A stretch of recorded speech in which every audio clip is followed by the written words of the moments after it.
Que faut-il attendre des marchés après les bonnes performances d'à peu près toutes les classes d'actifs en 2019? L'année avait commencé dans la morosité, les marchés valorisant une entrée en récession imminente. Comme nous nous y attendions, celle-ci ne s'est pas produite et les primes de risque ont pu revenir sur des niveaux plus normaux. Par ailleurs, la décision des banques centrales d'assouplir à nouveau leur politique monétaire a amené les taux sur les obligations d'État à baisser. C'est la conjugaison d'une baisse des taux sans risque et des primes de risque qui explique cette hausse des marchés. Autrement dit, le marché attendait une récession, il n'a eu qu'un ralentissement, certes marqué. Qui plus est, en fin d'année, nous avons eu des signes montrant que ce ralentissement est proche de son terme et une éclaircie est apparue sur les facteurs d'incertitude que constituent la guerre commerciale et le Brexit.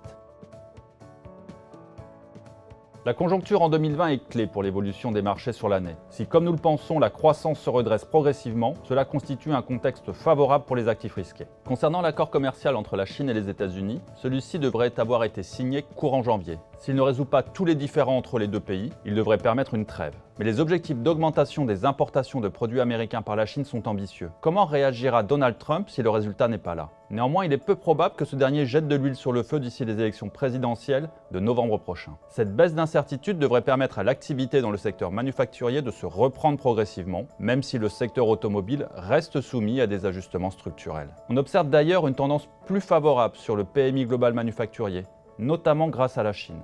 Les mesures de relance que prend le pays commencent à porter leurs fruits. Partout, les fondamentaux de la consommation restent solides, avec une bonne croissance des revenus disponibles des ménages. On devrait donc observer une reprise progressive de la croissance sur 2020. A contrario, on n'observe aucune dégradation de nos principaux indicateurs d'entrée en récession. Cette nouvelle phase de croissance sur les prochains trimestres devrait donc prolonger encore l'expansion économique actuelle.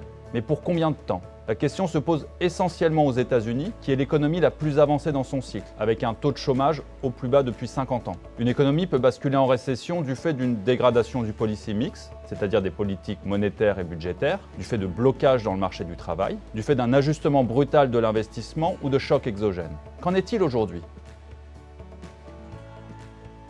Premièrement, la récession par le policy mix. La Fed a baissé ses taux à 3 reprises en 2019 pour ce qu'elle qualifie d'ajustement de milieu de cycle. Elle ne semble pas pressée de reprendre le chemin de la hausse et sera sans doute tolérante à une inflation qui passerait au-dessus de 2%. Par ailleurs, le déficit budgétaire continue d'augmenter. Tout cela ne devrait pas entraîner de récession.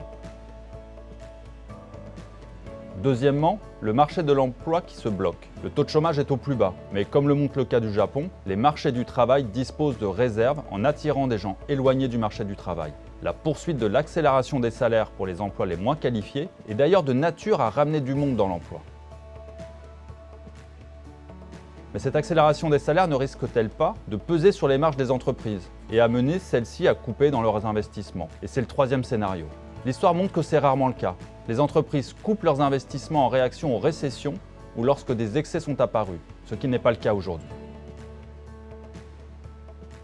Reste le quatrième scénario, un choc exogène qui est par nature difficile à prévoir. Les événements du Moyen-Orient doivent évidemment être surveillés, mais la réaction du prix du pétrole aux attaques de cet été sur l'Arabie Saoudite rappelle que le marché du pétrole n'est plus le même que par le passé. Il faudra surveiller la campagne des présidentielles américaines. L'élection d'un président démocrate très à gauche, avec une éventuelle majorité démocrate, pourrait amener une révision des taux d'imposition des entreprises, avec potentiellement des conséquences sur l'investissement. Mais ce sera sans doute davantage un sujet pour la fin d'année.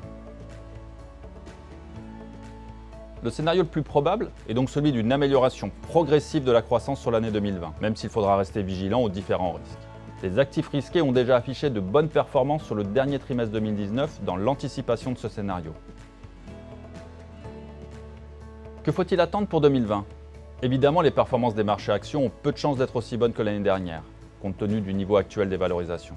Dans notre scénario d'accélération progressive de la croissance, les entreprises devraient pouvoir assurer la croissance attendue de leurs résultats. Par ailleurs, il ne faut pas sous-estimer la capacité du marché à atteindre des valorisations élevées. Enfin, le dividende servi par les actions reste attractif. Nous restons favorables aux actions.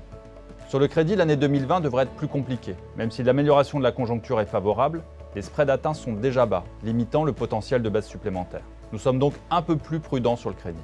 La position attentiste des banques centrales réduit le risque d'une forte hausse des taux, mais ceci devrait tout de même progresser avec les signes de réaccélération de la croissance.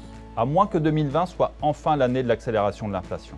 Ce scénario n'est pas le plus probable, mais il est sans doute celui qui pourrait provoquer un ajustement fort sur les marchés. Il faudra donc bien surveiller les chiffres d'inflation.